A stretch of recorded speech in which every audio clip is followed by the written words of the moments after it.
पटना में गंगा किनारे खड़ा एक विशाल द्वार, जो सिर्फ देखने में ही भव्य नहीं है, बल्कि इसकी हर ईंट ये कहती है कि हम एक ऐसी सभ्यता के वारिस हैं जिसने पूरी दुनिया को रास्ता दिखाया है।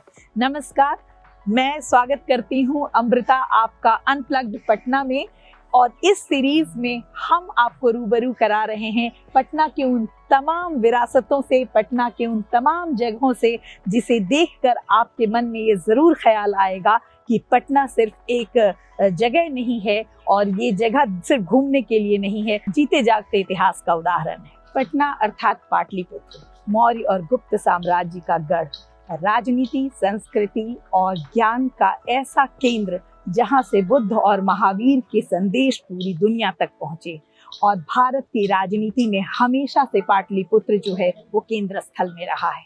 बिहार के इस गौरवशाली इतिहास को ध्यान में रखते हुए सरकार को 2010 में ऐसा लगा कि क्यों ना एक ऐसी संरचना तैयार की जाए जो पाटलिपुत्र के प्राचीनतम इतिहास को आज की पीढ़ी से जोड़े। और इसी बात को ध्यान में रखते हुए 2016 में एक ऐसी ही संरचना का निर्माण शुरू किया गया जो 2018 में सभ्यता द्वार के रूप में बनकर खड़ा हुआ और उसका उद्घाटन करने के बाद उसे आम लोगों के लिए खोल दिया गया।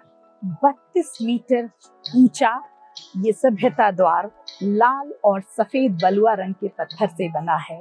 आप देख सकते हैं कि इस सभ्यता द्वार का जो स्ट्रक्चर है, इसकी जो संरचना है वो मौर्य कालीन स्थापत्य कला से पूरी तरह से प्रेरित है।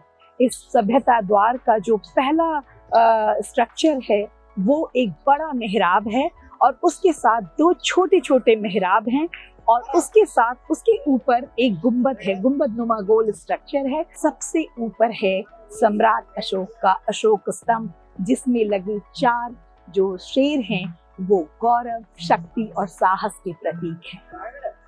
इस अद्भुत संरचना को जब आप ध्यान से देखेंगे तो आपको लगेगा कि हम एक ऐसे सभ्यता में वापस चले गए हैं जिसने पाटलिपुत्र को एक अनोखी पहचान दी थी।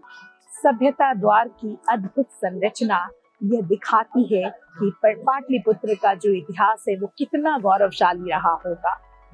जब गंगा की तरफ से चलने वाली हवा इस सभ्यता द्वार से टकराती है तो ऐसा प्रतीत होता है मानो इतिहास आपके कानों में कह रहा है कि मैं पाटलिपुत्र हूँ और मेरे गौरवशाली इतिहास को हमेशा याद रखा जाना चाहिए।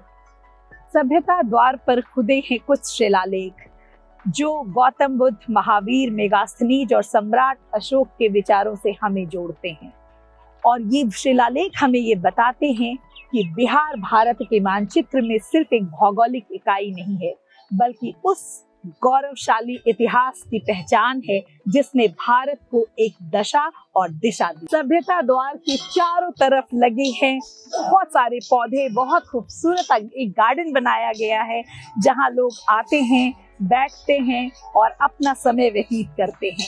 और जिस समय वो यहाँ बैठते हैं उस समय उन्हें महसूस होता है कि पाटलिपुत्र के गौरवशाली धरती पर उनका जन्म हुआ है। और ये बहुत ही बड़ी बात है कि हम एक ऐसी जगह पैदा हुए हैं जिसने भारत के इतिहास में एक अतुलनीय योगदान दिया है।